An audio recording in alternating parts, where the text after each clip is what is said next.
Warriors just finished up another entertaining game. They ended up on the losing end versus the Golden State Warriors, 121 to 114.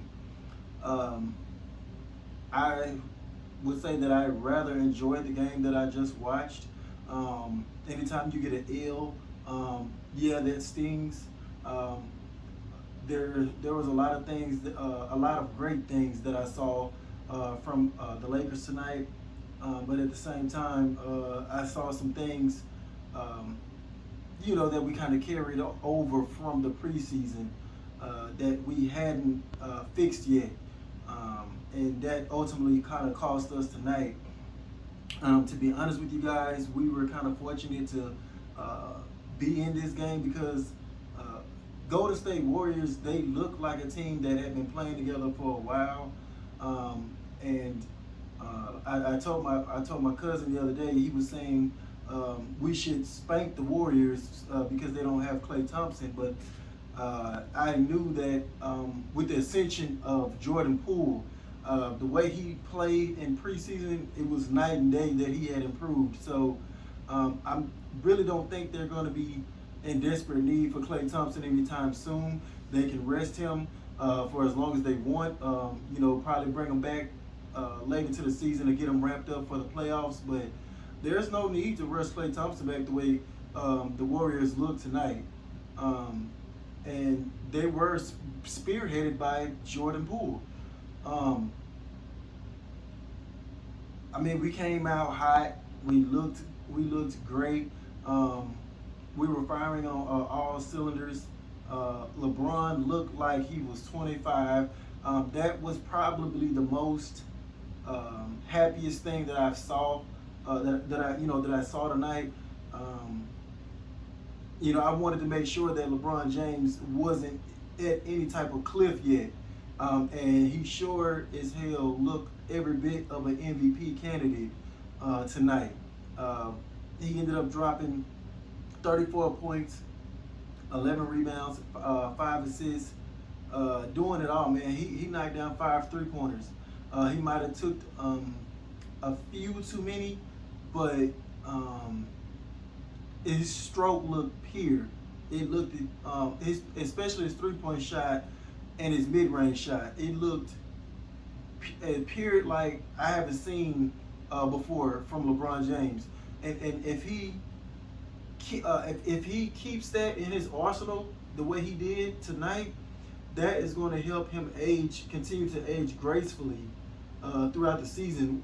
You don't have to put your head down as much and try to get to the rim and play all this bully ball type of stuff that can get you injured. If he keeps that what he did tonight, man, the sky's the limit. He'll be in the conversation for MVP once again.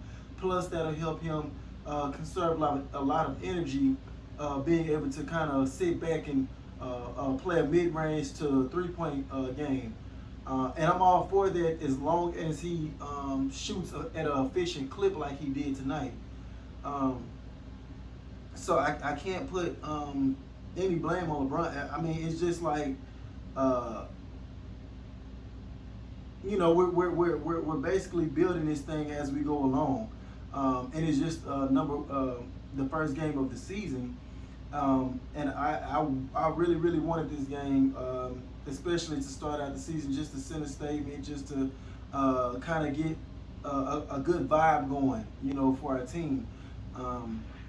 But the Warriors bench, they outplayed our bench. We only had 5 guys come off the bench. That was Monk, Bradley, Rondo, Howard, and Melo. Howard really didn't provide a lot. He only played 13 minutes, 5 points, 6 rebounds. We got killed on the glass, guys. We got killed on the glass. And that was supposed to be our strength. I wouldn't say that we got killed, but they shouldn't have had more rebounds than us. I think it was they had 50 rebounds to our 45, and they had like 9 offensive to our 5 offensive boards. That was pretty much the ball game right there, the rebounding department, because we both shot the same percentage. I think we shot a little bit better field goal percentage. It was like 47 to their 44, and we shot even, dead even at 3-point percentage. It was like 35%. So the rebounding was really it. They beat us at an area that we were supposed to have the advantage on. And that cost us. You got Dwight Howard, DeAndre Jordan, Anthony Davis. There's no way in hell. They got guys like this dude out of nowhere, but Janka. I don't even know if I might be butchering his name, but we made this dude look like the second coming of I don't know, man. Larry Bird or Kevin McHale. This dude was. I'm gonna be honest with y'all. His offense does remind me of Draymond Green, but a little bit better. He's not the defensive player that Draymond Green is, but he was orchestrating and fitting into that offense like a glove the way Draymond Green does. So if they end up having like a second Draymond Green offensively on this team, they're going to be better than what a lot of people are kind of giving them credit for.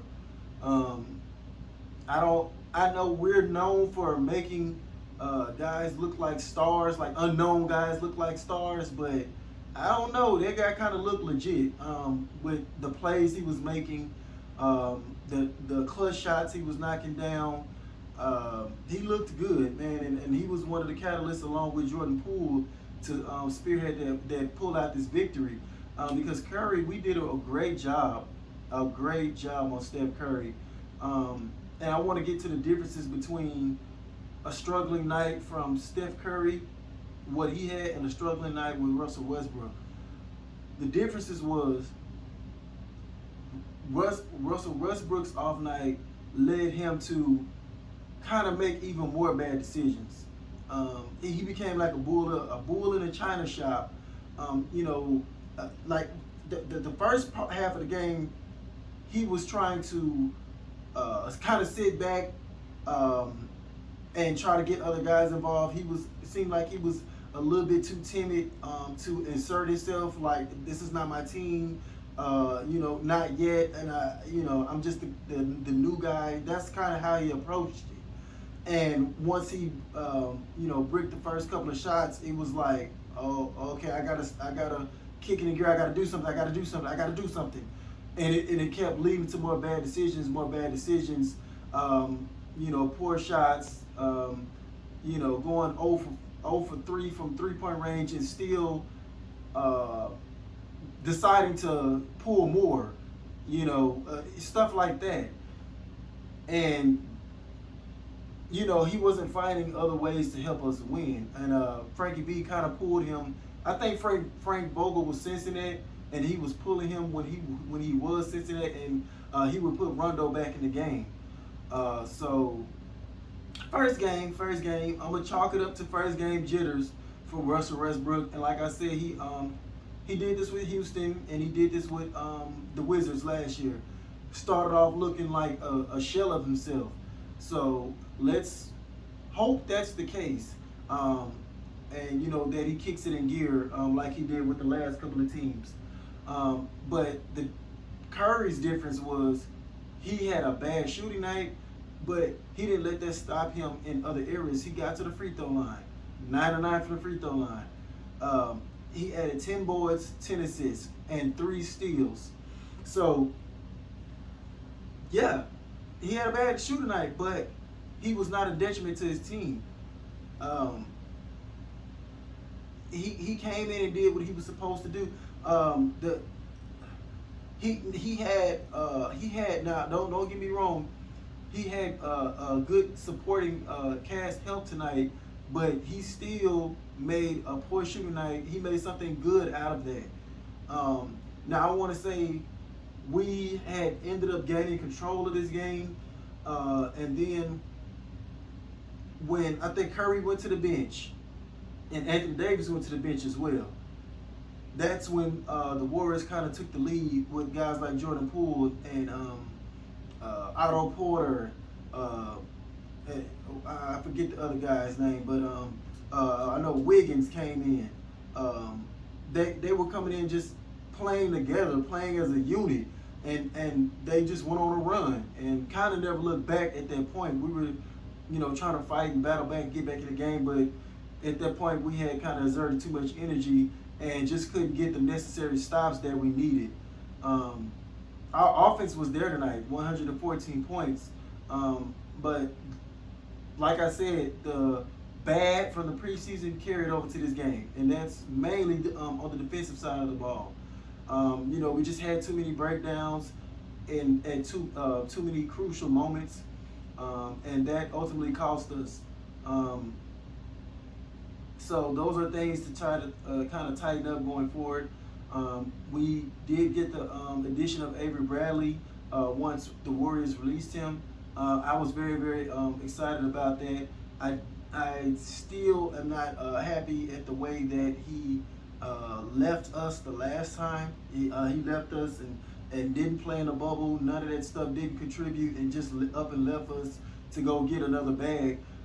Rondo left and got a bag, but it was just a way. At least Rondo contributed to a championship and left on good terms. But that's bridge under the water now. Because to say that I'm not happy and that he's back, I am happy that he's back because he provides. As y'all saw, he came in and was just knocking down clutch threes. Maybe if we gave him a few more minutes, maybe this would have been a slightly different game. But Bazemore did some good things too defensively, and he was knocking down some shots, but he got a little bit cold later on in the game. And I'm not going to blame him too much because he had to exert a lot of energy trying to slow down Stephen Curry, which he did a damn good job of that. So I'm not going to jump down too hard on him, but for us to shut down Steph Curry, kind of like not shut him down, but to keep him quiet, so to speak, and still give up 121 points to the Golden State Warriors, that's very concerning. Very concerning. And that's gonna, if we don't clean it up, that's gonna be, making Laker fans want Trevor Ariza to hurry up and get healthy. They're gonna want more minutes for Avery Bradley. THT when he comes back. We're gonna need some defenders in here. We can't be giving up 121. That's unacceptable. Yeah, man, it's disappointing, highly disappointing. I wanted this first win. It's just one game, just the first game of the season, but let's clean up these bad habits. Let's clean them up. LeBron, Anthony Davis, I'm not concerned about them. They looked spectacular. They answered all my questions tonight. Anthony Davis looked like he's on a mission to re-establish himself as a top 5 player. What did he end up with? It was like 33 points, 11 rebounds, 2 assists, 2 blocks, and a steal. The only areas he struggled in, because he almost had a flawless game, the only areas he struggled in was the 3-point shot. He was 1 of 5. He took too many. If he makes 2 or 3 a game, then I'll be like, okay, that's fine. Go ahead and take you a couple more. But if you're like 1 for 3, 1 for 4, just stop. It's not your night at the 3-point line. And he's shooting bad at the free throw line. That's carried over from the preseason and some really from last year. It's like the last year in a couple of months or so. It's like he's gotten the yips at the free throw line. I don't know what's gotten in him. He was like the best big man free throw shooter in the league. How you go from the best big free throw shooting big man in the league to you got the yips now at the free throw line? I don't get it. They even tried to send him to the free throw line to shoot a couple of technicals to get his psyche back up, and he clanked those. I'm like, but those are nitpicky things that I'm nitpicking at, but it's still things that are kind of necessary. We need that because we're a bad free throw shooting team to begin with, and so we don't need Anthony Davis bricking free throws.